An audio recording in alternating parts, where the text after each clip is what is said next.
എത്തിയിരിക്കുന്നത് ഒരു സ്കൂൾ ബാഗുകളായിട്ടുമാണ്. അതായത് നമ്മൾ കണ്ടില്ലേ ഇങ്ങനെ ഒരു യൂണിക്കോൺ ബാഗ്, ഇത് ഞാൻ അയക്ക് ചെയ്ത് കൊടുത്തതാണ്. യൂണിക്കോണിന്റെ പിക്ചർ ഫ്രണ്ടിൽ വന്നിട്ടുണ്ട്. സാധാരണ ഇപ്പൊ ഉള്ള എല്ലാ സ്കൂൾ ബാഗുകളും, ഇപ്പോൾ സ്കൂൾ ബാഗിന്റെ ഒക്കെ സമയമല്ലേ, നമ്മൾ പർച്ചേസ് ചെയ്യുന്ന സമയമല്ലേ.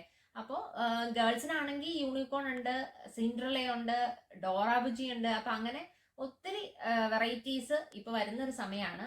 അതുപോലെ തന്നെ ബോയ്സിനാണെങ്കിൽ അവരുടേതായ കുറെ സ്പൈഡർമാൻ അങ്ങനെയൊക്കെയുള്ള കുറെ കാർട്ടൂൺ കഥാപാത്രങ്ങൾ. അപ്പോൾ ഇപ്പൊ 2 ബാഗ് ഉണ്ട്. ഇതാണ് ഒരു സ്കൂൾ ബാഗ്, നമ്മുടെ യൂണിക്കോൺ വന്നിട്ടുള്ള ബാഗുകളാണ്. അപ്പോൾ നമുക്കൊരു കാര്യം ശ്രദ്ധിക്കാം, എങ്ങനെയാണ് ഒരു ബാഗ് ഇങ്ങനെ ക്രിയേറ്റ് ചെയ്യുമ്പോൾ യൂണിക്കോൺ ഇങ്ങനെ ഇവിടെ മാത്രം വന്നേക്കുന്നു, നമുക്ക് എങ്ങനെയാണ് അങ്ങനത്തെ ഒരു മെറ്റീരിയൽ കിട്ടുക, അല്ലെങ്കിൽ ഇത് ഇങ്ങനെ ഒരു ഷീറ്റായിട്ട് വന്നിട്ട് നമ്മളിത് വെട്ടിയെടുത്ത് വെക്കുവാണോ എന്നൊക്കെയുള്ളൊരു